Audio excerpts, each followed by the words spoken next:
لبيك اللهم لبيك। যেই নেই কথা বললেন সঙ্গে সঙ্গে আপনার আবু তালেব একদিন বললেন, বেটা মুহাম্মদ শুনে রাখো, আমি একটু ব্যবসায় যাব। আল্লাহ নবীর বয়স যখন আপনার 9 বছর হলো, মক্কার জমিনে পানি হয় না। মক্কার সমস্ত মানুষেরা বলল যে মক্কায় বড় বড় নেতা আছে, 33টা নেতা, এদেরকে বলল যে শোনো, আমাদেরকে পানি এনে দিতে হবে। তাই আল্লাহ নবী দেখলেন তিনি চাচা জানকে যখন বললেন গভীর রাত্রিতে, বলছে চাচা জান আপনি আমাকে নিয়ে চলুন। বলছে কেন? বলছে আমি একটু যাব। জিদ ধরলেন, নিয়ে গেলেন। এমন সময় দেখে রাত্রিবেলায় খানায় কাবা শরীফে গিলাপ ধরে 33টা নেতা কাঁদে, পানি হয় না।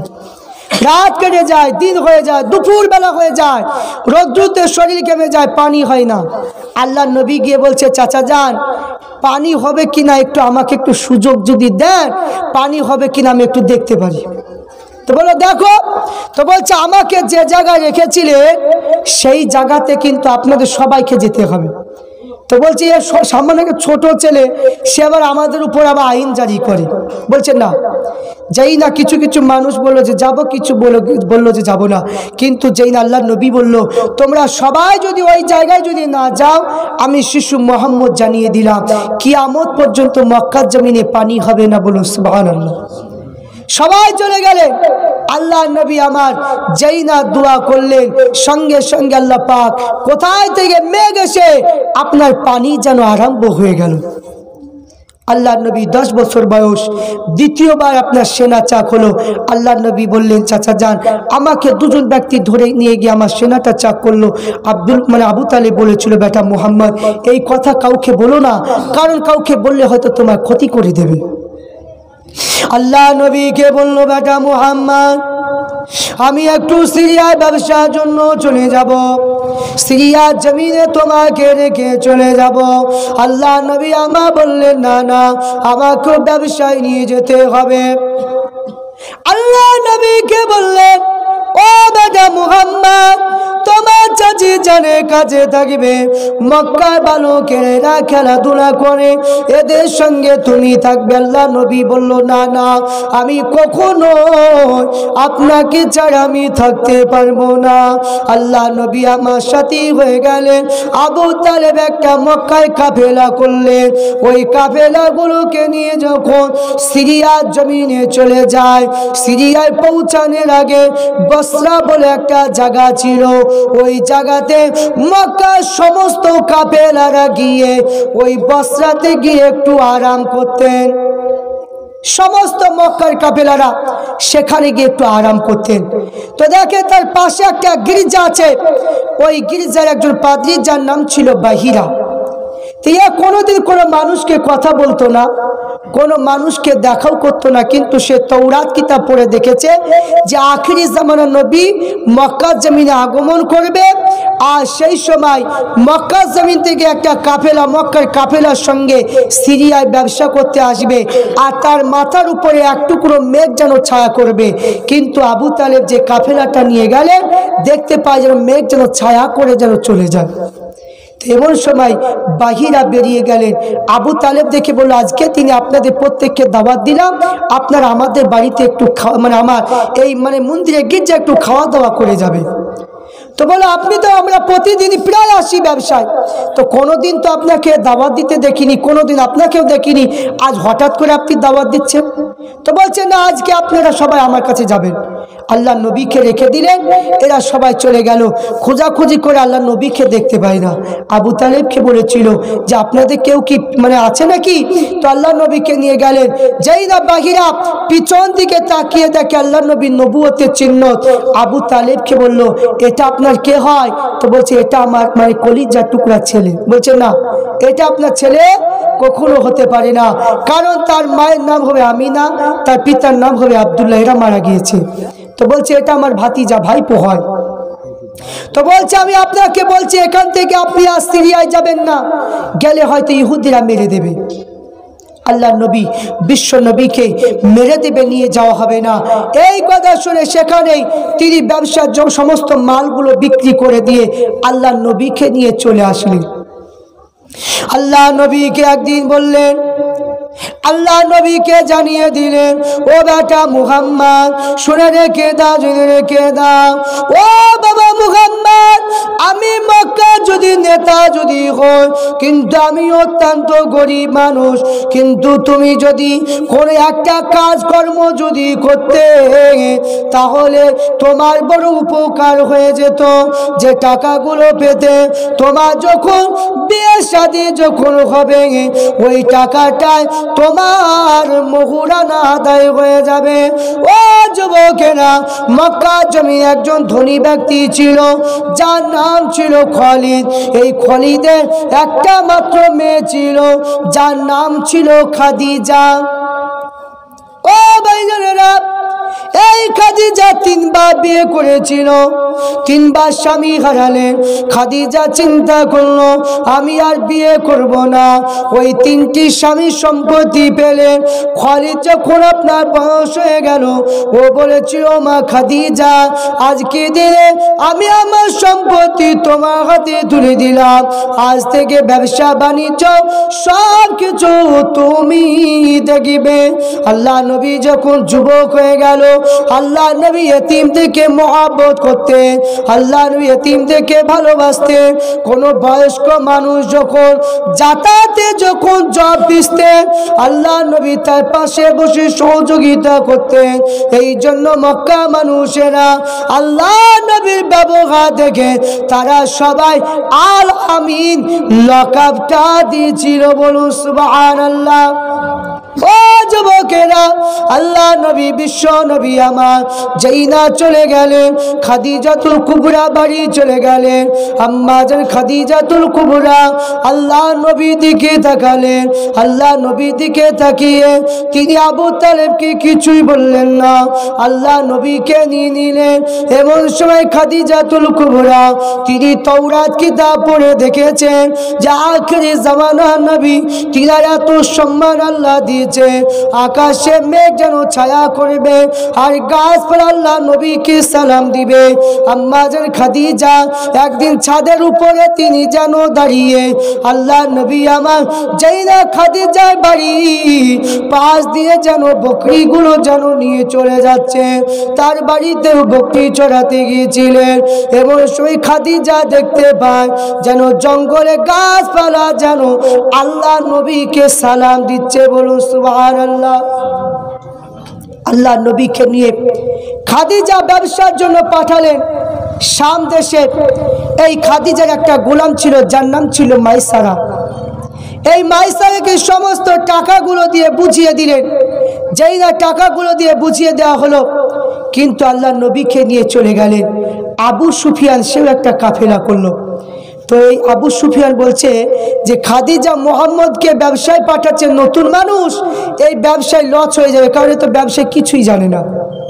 কিন্তু আল্লাহ নবী একদিন তিনার চাচাদের সঙ্গে ব্যবসায় গিয়েছে, ব্যবসার হাবভাব আল্লাহ নবী কিছুটা জেনেছে। যেই না আল্লাহ নবী আমার চলে গেলেন, মাইসারা বলে আল্লাহ নবীকে যখন নিয়ে যে আশেপাশে আল্লাহ নবীকে জঙ্গলে সালাম দিচ্ছে, আল্লাহ নবীকে দেখে আল্লাহ নবী বিশ্ব নবী যখন শাম দেশে পৌঁছে গেল, যেতে রাত্রি হয়ে গেল। আল্লাহ নবী একটা কি গাছের গোড়ায় তিনি আরাম করছেন, আর ওর পাশে একটা গির্জা ছিল, ওই গির্জা পাদ্রীর নাম ছিল নাস্তুরা। সে দেখে ফজরের টাইমে গাছগুলো যেন আল্লাহ নবীকে সেজদা করছে, ঝুঁকে গিয়েছে। বলুন সুবহানাল্লাহ। নাস্তুরা এই দৃশ্য দেখে বলছে, সেও তৌরাত কিতাব পড়ে দেখেছে আখিরি জামানা নবীকে এই গাছ ঝুঁকে সেজদা করবে। এই দৃশ্য দেখে বলেছিল, শোনো মাইসারা, ইনি হচ্ছে আখিরি জামানা নবী, তুমি কখনো শাম দেশের ভিতরে যাবে না, কারণ ইহুদিরা মেরে দেবে। যা কিছু তোমাদের মাল আছে আমি সবগুলো আমি এখান থেকে বিক্রি করে দেব। আল্লাহ নবীকে মালগুলো নিয়ে বিক্রি করে দিলেন। আবু সুফিয়ানেরা এরা মাল বিক্রি করতে পারলো না, আল্লাহ নবী আগেই বিক্রি করে দিলেন। আর খাদিজাতুল কুবরা, আল্লাহ নবী কিন্তু প্রেমে পড়ে গিয়েছিলেন। খাদিজাতুল কুবরা অপেক্ষা করছে আল্লাহ নবী আমার কখন আসবে। যেই আল্লাহ নবী আসে, দেখে একটা ছাদ থেকে দেখে যে একটা কাফেলা তার মাথার উপরে মেঘ যেন ছায়া করছে, দেখতে পায় মাইসারা তার কাফেলা নিয়ে যখন বাড়ি পৌঁছে গেল, খাদিজাতুল কুবরাকে যখন হিসাবটা দেখিয়ে দিলেন, খাদিজাতুল কুবরা হিসাব দেখে যতবার ব্যবসা বাণিজ্য করে যতটা লাভ হয়েছে আল্লাহ নবীকে নিয়ে তার থেকে দ্বিগুণ লাভ হয়েছে। বলুন সুবহানাল্লাহ। আম্মা জান খাদিজাতুল কুবরা আল্লাহ নবী বিশ্ব নবীকে বলেছিলেন, বিয়ের জন্য প্রস্তাব দিয়েছিলেন। আল্লাহ নবী বলল, না না, আমার চাচা জানকে বলতে হবে। আমার চাচা জান যদি অনুমতি যদি দিয়ে দেয় আমি তবে বিয়ে করব। ও যুবকেরা, আম্মা জান খাদিজা নাফিসা বলে একটা মেয়েকে পাঠিয়ে দিলেন। আবু তালেবকে বলা হলো। আবু তালেব বলেছিল, বেটা মুহাম্মদ তোমাকে বিয়ে করার জন্য খাদিজা প্রস্তাব দিয়েছে। আল্লাহ নবী বলেছিলেন, ও আমার চাচা জান, আমি খাদিজাকে বিয়ে করতে পারি, তবে একটা শর্ত হলো। ওই শর্তটা হলো খাদিজা যা কিছু মাল সম্পত্তি রয়েছে যদি গরিব দুঃখীদের যদি বিলি করে দেয় আমি নবী তবে আমি খাদিজাকে বিয়ে করতে পারি। বলো সুবহানাল্লাহ। খাদিজা আল্লাহ নবীকে পাওয়ার জন্য সমস্ত সম্পত্তিগুলো মানে আপনার গরিব দেখে দিয়ে দিলেন। আল্লাহ নবীর সঙ্গে বিয়ে হলো। এমন সময় মক্কা ধনীপতি ছেলেরা খাদিজাকে বিয়ে করার জন্য প্রস্তাব দিয়েছিল। ও যুবকেরা, যাই না সময়ের দৃশ্য দেখলো খাদিজা কি অন্যায় করেছে, খাদিজা ভুল কাজ করেছে। কেন? মা হারা বাবারা এতিম মুহাম্মদকে বিয়ে করেছে। কত ধনীপতি ছেলেরা বিয়ে করব বলে প্রস্তাব দিল। খাদিজাতুল কুবরা সমস্ত মক্কা বিশিষ্ট বিশিষ্ট ব্যক্তিকে দাওয়াত দিলেন। যেই না দাওয়াত দেওয়া হলো এরা বাড়িতে বসে একটু বলতে লাগলো, আজকে দিনে হয়তো খাদিজা হয়তো সবাই মানে খাদিজা আল্লাহ নবীকে ছেড়ে দেবে, আল্লাহ নবীকে ছেড়ে দেবে। এমন সে খাদিজা বলেছিল, এ মক্কা মানুষেরা তোমরা আজকে দিনে কেউ কথা বলবে না। আমি তোমাদেরকে জানিয়ে দিলাম আমার যা কিছু মাল সম্পত্তি রয়েছে আমি আমার স্বামীর হাতে আমি তুলে দিলাম। আজকে আমাকে যদি সে যদি বিবি হিসাবে যদি কবুল করে তো ভালো, তাছাড়া আমার কিছু করার নাই। আল্লাহ নবী বলেছিলেন ইসলামকে জিন্দা করেছে, ইসলামকে জীবিত করেছে খাদিজা। এই খাদিজা যদি না থাকতো তাহলে আমার পক্ষে ইসলাম প্রচার করাটা বড় অসুবিধা হয়ে যেত। বলুন সুবহানাল্লাহ। খাদিজাতুল কুবরা রাদিয়াল্লাহু তাআলা আনহা যদি না থাকতো তাহলে ইসলাম প্রচার করাটা আমার পক্ষে অসম্ভব হয়ে যেত। একবার দুরূদ শরীফ আল্লাহুম্মা সাল্লি আলা সাইয়্যিদিনা ওয়া আলা আলিহি সাইয়্যিদিনা। ছেড়ে দিন নাকি ঠান্ডা লাগছে। সাল্লাল্লাহু আলা মুহাম্মাদিন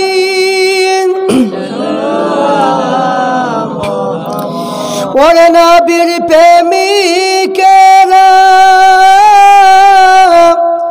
দিশাহারা মরণের ভয় করে না, প্রেমে তো মরে না।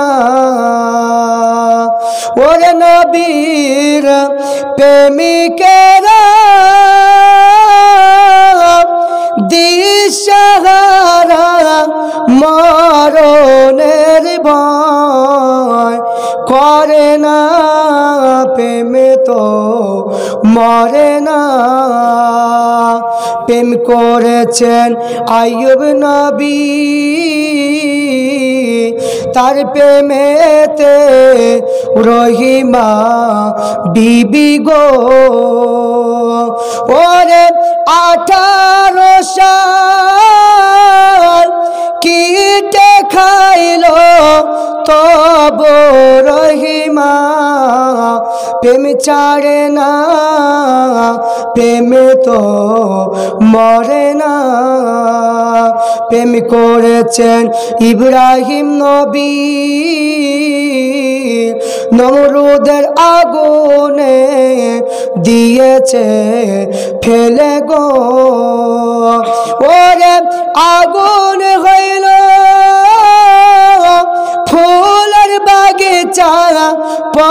সন্তব পড়ল না প্রেমে তো মরে না প্রেম করেছেন মুসা নবী তোর পাহাড়ে গেলে চলে গো ওরে খোদার নূরে পাহাড় পড়ল মুসা তব পড়ল না প্রেমে তো মরে না ওরে নবীর প্রেমিকেরা দিশাহারা মরণের ভয় করে না প্রেমে তো মরে না আল্লাহুম্মা সাল্লি আলা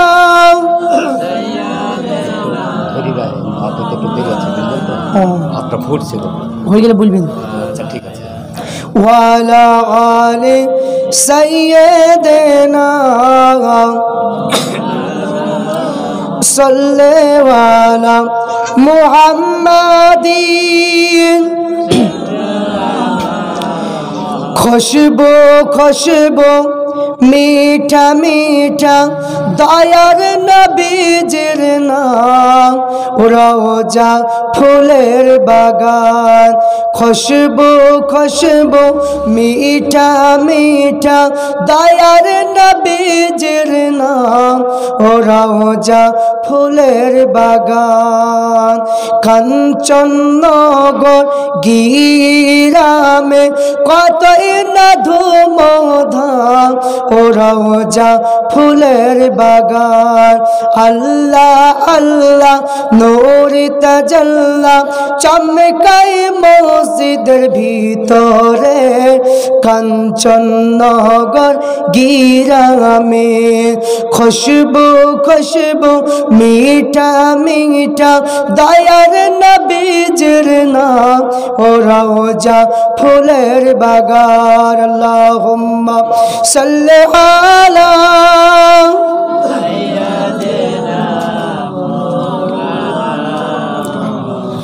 वाला आले सय्यदना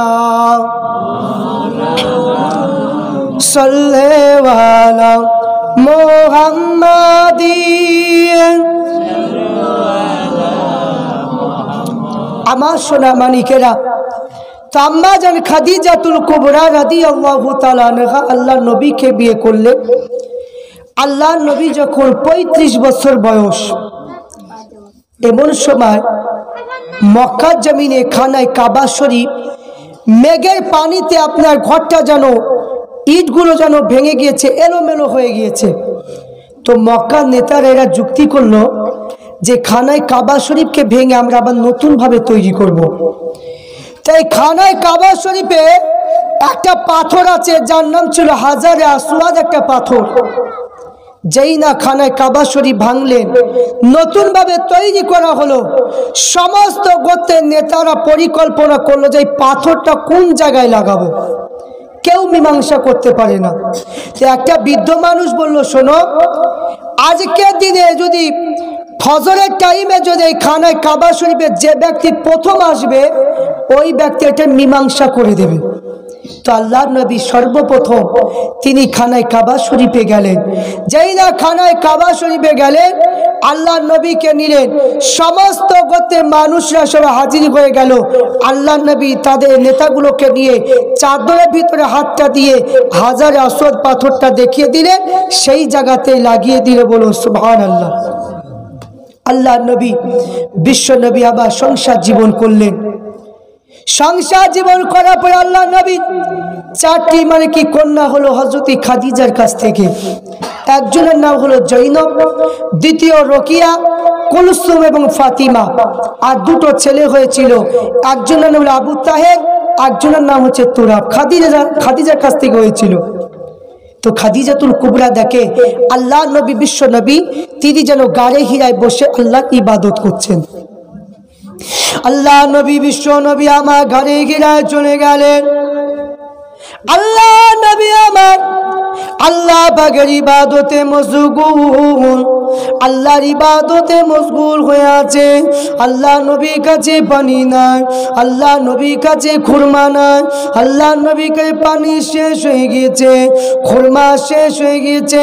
আম্মা জান খাদিজা বলেছিল আল্লাহ নবীর কাছে পানি নাই, আল্লাহ নবীর কাছে খুরমা নাই, আমি খাদিজা পানি পান করব, আমি খুরমা খাবো না। না, আমার নবীকে যতক্ষণ পানি পান না করাতে পারবো আমি খাদিজা ততক্ষণ পর্যন্ত আমি কিছু পান করব না। আম্মা জান খাদিজা কিছু পানি নিলে খুরমা নিয়ে চলে যায়।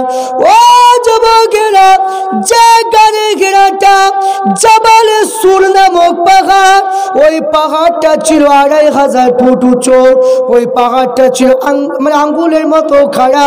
ওই পাহাড় থেকে যদি কোনো হাজি সাহেব একটা বা যদি পড়ে যায় জনম জনমের মতো বিদায় নিয়ে নেবে। আম্মা জান খাদিজা একটা পুটলি করে নিয়ে পাহাড়ের কাছে গিয়ে আল্লাহ দরবারে দোয়া করলে, ও রব্বুল আলামিন, আল্লাহ পাক, আমি আপনার হাবিবকে একটু পানি খাওয়াতে চাই, আমি একজন মহিলা, আমাকে একটু ক্ষমতা দেন আল্লাহ। আমি যদি পাহাড়ে যদি না উঠতে পারি কিন্তু আমার স্বামীকে খাওয়াতে পারবো না। খাদিজা এক হাতে পুটলি ধরে অপর হাতে পাহাড় ধরে টেনে টেনে টেনে টেনে যখন আল্লাহ নবী কাছে উঠে পড়লেন, আল্লাহ নবী গুহাতে সিজদা হালতে কাঁদছে, ইয়া রব্বি হাবিল উম্মতি, আমার উম্মতে কি হবে। এমন সময় খাদিজাতুল কুবরা আল্লাহ নবী কাছে দাঁড়িয়ে আল্লাহ নবীকে বলে, ইয়া রাসূলুল্লাহ, হুজুর আপনি উম্মতির জন্য আপনি কান্নাকাটি করবেন না, হুজুর আপনি একটু খুরমা খান, আপনি একটু পানি পান করুন। আল্লাহ নবী বললেন, আমি যাই গুহার কাছে এসেছি এই খবরটা কে কি করে জানলো? খাদিজা ছাড়া তো জানে না। আল্লাহ নবী একটু ভীতু হয়ে গেলেন, পিছন দিয়ে তাকিয়ে দেখতে পায় আম্মা জান খাদিজা দাঁড়িয়ে, বলো সুবহানাল্লাহ। আম্মা জান খাদিজা দাঁড়িয়ে আল্লাহ নবীকে বলছে, হুজুর একটু খুরমা খান, একটু পানি খান। আল্লাহ নবী খেলেন। খাদিজা বলছে, হুজুর আপনি কি আমার প্রতি একটু খুশি হলেন? আল্লাহ নবী বলে, বিবি খাদিজা, আমি তোমার প্রতি খুশি বলতে গেলে তোমার প্রতি আমি হাজার হাজার গুণ খুশি, বলুন সুবহানাল্লাহ। তো আম্মা খাদিজাতুল কুবরা রাদিয়াল্লাহু তাআলা আনহাকে বলে, হে বিবি খাদিজা, আমি যখন গায়ে হিরায় যখন ইবাদত করার জন্য চলে যাই, কে যেন আমাকে সালাম দেয়, কে যেন আমাকে সালাম দেয় খাদিজা। তো খাদিজা বলেছিল, হুজুর কেউ যদি সালাম দেয় আপনি একটু দেখবেন সেই ব্যক্তিটাকে, খবরদার আপনি ভয় করবেন না। আল্লাহ নবী তাকে হযরত জিবরাইল আমিন আলাইহিস সালাম আল্লাহ নবীকে সালাম দিচ্ছেন। আল্লাহ নবী বিশ্ব নবী আমার 1 মাস ধরে ইতিকাফে ছিলেন আম্মা জান খাদিজাকে নিয়ে। আল্লাহ নবী দেখে রাত্রি কতটা আছে একটু দেখার জন্য, দেখে জিবরাইল সালাম দিলেন, আল্লাহ নবী উত্তর না দিয়ে চলে গেলেন। খাদিজা বলল, হুজুর আপনি উত্তরটা কেন দিলেন না? যেই না সামনে গিয়ে দেখে জিবরাইল আবার দাঁড়িয়ে বলছে, হুজুর আমি আপনার সঙ্গে একটু কথা বলবো, আপনি একা থাকবেন। যেই আল্লাহ নবীকে বললেন, আল্লাহ নবী বিশ্ব নবীকে বললেন যে আল্লাহ পাক আপনার উপরে কোরআন শরীফে আয়াত নাজিল করেছে, আপনি একবার পড়ুন, ইকরা। আল্লাহ নবী বলে যে না, আমি পড়বো না। কেন? আল্লাহ পাক রব্বুল আলামিন আমার নবীকে সমস্ত জ্ঞান দিয়ে পাঠিয়েছে, কোরআনের সমস্ত জ্ঞান আমার নবীকে দিয়েছে, তাই পুনরায় আল্লাহ নবী পড়তে চাই না। জিবরাইল আল্লাহ নবীকে একটু মানে বুকে যেই না ঠাসা দিলেন, সঙ্গে সঙ্গে আল্লাহ নবী তিনি পড়তে লাগলেন। আল্লাহ নবী পড়তে লাগলেন, ফুরকান হামিদ নাজিল হলো জিবরিল দ্বারাতে, কুরআন মাজিদ নাজিল হলো জিবরিল দ্বারাতে।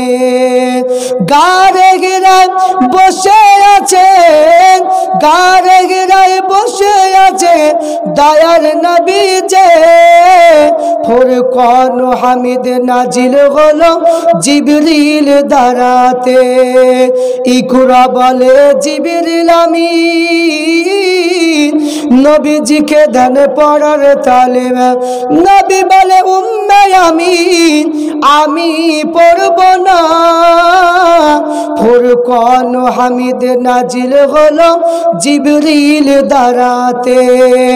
ধ্যানরত ছিলেন নবী, ধ্যানরত ছিলেন নবী গারে হিরাতে। ফুরকান হামিদ নাজিল হলো জিবরিল দ্বারাতে। জিবরিল পড়িলেন সূরা আলাক, নবীজি ছিলেন অতি চালাক। তাড়াতাড়ি জিবরিলের সঙ্গে লাগিলেন পড়িতে। ফুরকান হামিদ নাজিল হলো জিবরিল দ্বারাতে। নবীজি বলে ওগো খাদিজা, ঠান্ডাই কাঁপে মোর কলিজা, দাও চাদর মোর গায়ে লাগিয়ে, থাকতে পারি না শীতের জ্বালাতে। ফুরকান হামিদ নাজিল হলো জিবরিল দ্বারাতে। আল্লাহ নবীর উপরে যখন কোরআন শরীফে আয়াত নাজিল হয়ে গেল, আল্লাহ নবী থরথর করে কাঁপতে লাগলেন। খাদিজাকে বলো, খাদিজা আমার শরীরে জ্বর হয়েছে, আমাকে একটু চাদর দাও। আল্লাহ নবী চাদর মুড়ি দিয়ে শুয়ে পড়লেন। খাদিজা বলেছিল, ইয়া রাসূলুল্লাহ, আপনি ওই ব্যক্তিকে যদি দেখতে পান আমাকে বলবেন। যেই আল্লাহ নবী শুয়ে আছে, জিবরাইল বাড়িতে হাজির। আল্লাহ নবী বিশ্ব নবী আমার বলে, খাদিজা আমার বাড়িতে জিবরাইল এসেছে। আল্লাহ নবী বিশ্ব নবী যেই না বললেন, খাদিজা পরীক্ষা করার জন্য তিনি কি করলেন, যদি মানে কি আপনার জিন যদি হয় তাহলে মাথার কাপড় যদি ফেলে দেয় যেতে চাইবে না, আর ফারিস্তা যদি হয় তাহলে সে চলে যাবে। তেমন সময় দেখতে পেলেন যে জিবরাইল আমিন আলাইহিস সালাম আছে। ফারিমার যেই না খাদিজা মাথার কাপড় ফেলে দিলে হযরতে জিবরাইল তিনি লজ্জাতে চলে গেলেন। কিন্তু বলে, এটা জিবরাইল, আপনি কোনো ভয় করবেন না। আল্লাহ পাক রব্বুল আলামিন আপনাকে একটা দায়িত্ব দিতে চায়, আপনাকে আল্লাহ পাক নবী করেছে, আপনি কোনো ভয় করবেন না। ও আমার সোনা মানিকেরা, শেষের মধ্যে একটা কথা আপনাদেরকে বলে যায়। ও যুবকেরা, এই বাড়িতে একজন বৃদ্ধ মানুষ কিন্তু এখন আপনার অসুস্থ অবস্থায় পড়ে আছে। ও যুবকেরা, আমরা সবাই মরে যাব, আমরা সবাই মারা যাব, কিন্তু একটু শুনে রেখে দেন। আল্লাহ নবী যখন নামাজ আদায় করে আম্মা জান খাদিজার বাড়ি পাশ দিয়ে হেঁটে হেঁটে যাচ্ছে, আম্মা জান খাদিজাতুল কুবরা আল্লাহ নবীকে একটু দেখতে পেয়ে আল্লাহ নবীকে একটু আস্তে করে সালাম দিলেন। আল্লাহ নবীকে বলে, ইয়া রাসূলুল্লাহ, ইয়া হাবিবাল্লাহ, হুজুর আমি খাদিজা, আপনি আমার কাছে আসুন। ইয়া রাসূলুল্লাহ, হুজুর আমি খাদিজা, আজকে রাতে যদি মরে যায়, আজ রাতে যদি ইন্তেকাল যদি হয়ে যায়, আমি খাদিজা জীবনে বিদায় কথাটা, আমি খাদিজা জীবনে আখেরি কথাটা আর বলা হবে না। হুজুর আমার বিয়াদবি মাফ করুন, হুজুর একটু আমার ঘরে আসুন। আম্মা জান খাদিজা এ কথা শুনে আল্লাহ নবী আর দাঁড়িয়ে থাকতে পারলেন না। আম্মা জান খাদিজা কাছে এসে বলেছিল, ও খাদিজা আমাকে কি জন্য ডাকলে? আম্মা জান খাদিজা আল্লাহ নবী হাতটাকে ধরে ঘরের ভিতরে জায়নামাজে পাটি বিছিয়ে দিয়ে আল্লাহ নবীকে একটু বসিয়ে দিলেন। আল্লাহ নবীকে বলছে, হুজুর একটু বসে। আল্লাহ নবী বলছে, খাদিজা আমাকে কিসের জন্য ডাকলে বলো, আমি অত্যন্ত ব্যস্ত মানুষ। তো খাদিজা বলছে, হুজুর আপনি হচ্ছেন আমার স্বামী, আমি আপনার স্ত্রী, কিন্তু পৃথিবীর জমিনে স্বামী স্ত্রী মানে যা কিছু চাওয়া পাওয়া থাকে, কিন্তু আপনার কাছে যা কিছু পেয়েছি শত শত গুণ বেশি পেয়েছি, বলুন সুবহানাল্লাহ। তো খাদিজা আপকে বললো, খাদিজা শোনো, কাল কিয়ামতের দিনে যখন বিবিদের সম্পর্কে যখন স্বামীদের কাছে যখন জিজ্ঞাসা করবে, খাদিজা আজ তুমি যে স্বীকার করলে, কাল কিয়ামতের দিনে জবাব দেওয়াটা আমার জন্য বড় সহজ হয়ে যাবে। আল্লাহ নবী বলল, বিবি খাদিজা তাহলে আমি আসি।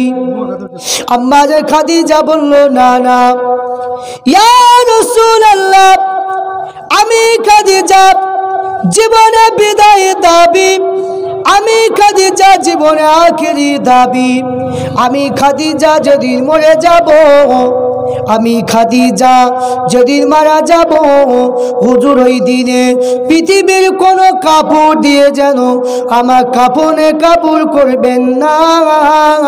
হুজুর আপনি বিয়াদবি মাফ করুন, আপনার মাথায় যে সবুজ পাগড়িটা দেখতে পাচ্ছি ওই সবুজ পাগড়ি দিয়ে আমি খাদিজা আমার মাথায় কাফনে কাপড়টা করে দেবে।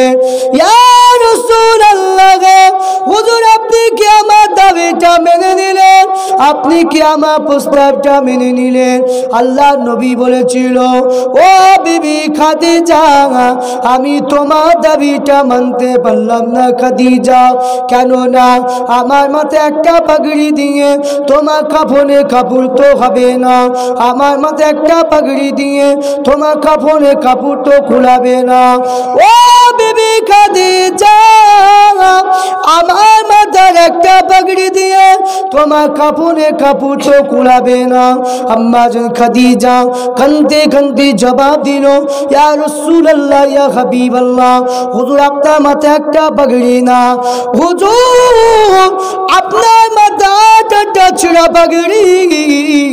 আপনি নবী যখন বাদ দিয়েছিলেন ওই ছিঁড়া পাগড়িগুলো আমি খাদিজা ফেলে দিই না, আমি খাদিজা নষ্ট করি না, আমি খাদিজা সেলাই করে আমার ঘরে যেন মজুদ করে রেখেছি। হুজুর আপনি কি আমার প্রস্তাবে রাজি হয়ে গেলেন? আল্লাহ নবী বলেছিল, বিবি খাদিজা আমি তোমার প্রস্তাবে রাজি হয়ে গেলাম। ও বিবি খাদিজা, আমার মাথা পাগড়ি দিয়ে তোমার কাফনে কাপড় কেন করতে বললে? এই কারণটা কি বলো না খাদিজা? খাদিজা জবাব দিয়েছিল, ইয়া রাসূলুল্লাহ, ইয়া হাবিবাল্লাহ, হুজুর আপনার শরীরে পোশাক দিয়ে যদি পৃথিবীর জমিনে কোন মানুষের যদি কাফনে কাপড় যদি বানানো হয়, আপনার শরীরের বরকতে, আপনার শরীরের ইজ্জতকে খাতিরে ওই ব্যক্তিটার কবরে আযাবটা মাফ হয়ে যাবে। বলুন সুবহানাল্লাহ। আল্লাহ নবী বলেছিল, বিবি খাদিজা তাহলে আমি আসি। খাদিজা বলল, না না, আপনি একটা দাবি মেনে নিয়েছেন, আর একটা দাবি হলো, ইয়া রাসূলুল্লাহ, আমি খাদিজা যখন মরে যাব সবাই যখন তিন মুঠো মাটি দিয়ে চলে যাবে, মিনহা খলাকনাকুম ওয়া ফিহা নুইদুকুম ওয়া মিনহা নুখরিজুকুম তারাতান উখরা বলে তিন মুঠো মাটি দিয়ে চলে যাবে।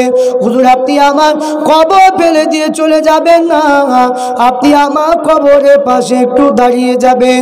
হুজুর আপনি কি আমার দাবিটা মেনে নিলেন? ও ভাইজানেরা, আল্লাহ নবী বলেছিল, ও বিবি খাদিজা কেঁদো না বিবি খাদিজা, আমি রাসূলুল্লাহ তোমার জীবনে বিদায় দুটো দাবি মেনে নিলাম। আম্মা জান খাদিজা 6 মাস পর ইন্তেকাল হয়ে গেল। খাদিজার ওসিয়ত অনুযায়ী আল্লাহ নবী পাগড়ি দিয়ে তিনার কাফনে কাপড় করে দিল। আম্মা জান খাদিজার লাশটাকে নিয়ে জান্নাতুল মুআল্লায় দাফন করে দিলেন। ও যুবকেরা, আল্লাহ নবী সাহাবীরা তিন মুঠো মাটি দিয়ে আপন গন্তব্যস্থলের দিকে দাঁড়িয়ে গেল। আল্লাহ নবী আমার খাদিজা কবরের পাশে দাঁড়িয়ে, সাহাবীরা দেখে আল্লাহ নবী যেন খাদিজা কবরের পাশে দাঁড়িয়ে আল্লাহ নবী আমার খাদিজা কবরের মাটি সরাতে লাগলেন। আল্লাহ নবী আমার সেনা মুবারক দিয়ে যেন কবরে চাপ দিতে লাগলেন। ও যুবকেরা, আল্লাহ নবী আল্লাহ দরবারে হাত তুলে দোয়া করে যখন চলে যায়, সাহাবা হুজুররা বলেছিল, ইয়া রাসূলুল্লাহ, ইয়া হাবিবাল্লাহ, হুজুর আপনাকে দেখলাম, আপনি কেন মা খাদিজা কবরের পাশে দাঁড়ালেন?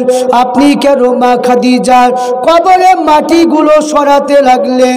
আপনি কেন সেনা মুবারক দিয়ে আপনি কেন চাপ দিতে লাগলেন? আপনি কেন দোয়া করে আমাদের কাছে চলে আসিলেন? বললেন, ও যুবকেরা, আল্লাহ নবী বলেছিল, ও আমার সাহাবীরা, আমার দেখা তোমাদের দেখা সমান মনে করবে না, আমার দেখা তোমাদের দেখা বরাবর মনে করবে না। আমি নবী যতটা দেখতে পাই তোমরা ততটাই দেখতে পাও না। আমি রাসূলুল্লাহ সামনে যতটা দেখতে পাই আমি নবী পিছনেও ততটা দেখতে পাই। আমি নবী উপরে যতটা দেখতে পাই আমি নবী পিছনেও ততটাই দেখতে পাই। ও আমার সাহাবীরা, আমি যখন খাদিজা কবরের কাছে দাঁড়ালাম আমি দেখতে পেলাম খাদিজা কবর যেন সংকীর্ণ হয়ে আসছে। আমি থাকতেই পারলাম না, যেই না মাটিগুলো সরাতে লাগলাম খাদিজা কবর কথা শোনে না, যেই না সিনা মুবারক দিয়ে চাপ দিলাম খাদিজা কবর কথা শোনে না, যেই না আল্লাহ দরবারে দোয়া করলাম আল্লাহ পাক জানিয়ে দেয় এ খাদিজার কবর আমার হাবিবের চোখের পানি আমি সইতে পারি না, আমার হাবিবের চোখের পানি আমি সইতে পারি না। এ খাদিজার কবর তুই সঙ্গে সঙ্গে চওড়া হয়ে যা, বলুন সুবহানাল্লাহ। যে খাদিজার কবর